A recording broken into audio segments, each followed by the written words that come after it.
12 তারিখের ভোট পুরো রাজনীতির চেহারাও পাল্টে দিতে পারে।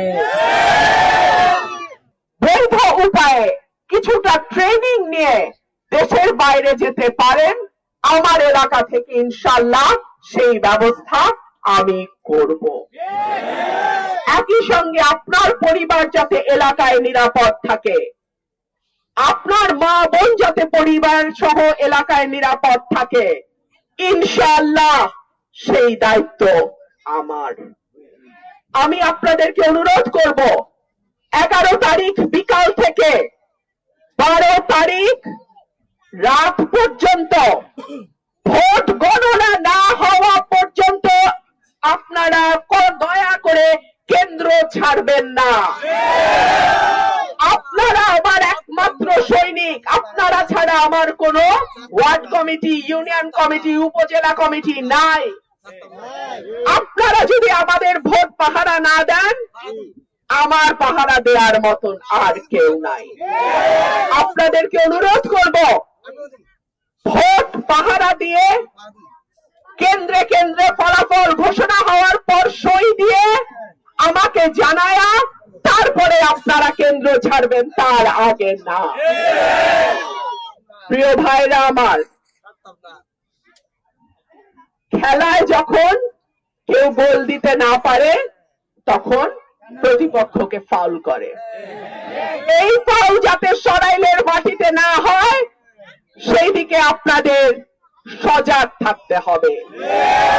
আমার মিডিয়ার ভাইদেরকে আমি অনুরোধ করব, আপনারা সুখে দুঃখে বিপদে আপদে গত 15 বছর আমার পাশে ছিলেন, আমরা একসঙ্গে কাজ করেছি।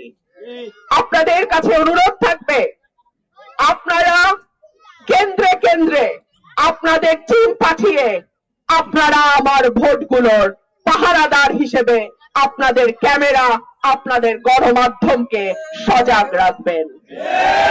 আপনাদের কাছে আমার অনুরোধ থাকবে, বিদেশি পর্যবেক্ষকদের নজর এই এলাকায় আছে, এই আসনে আছে।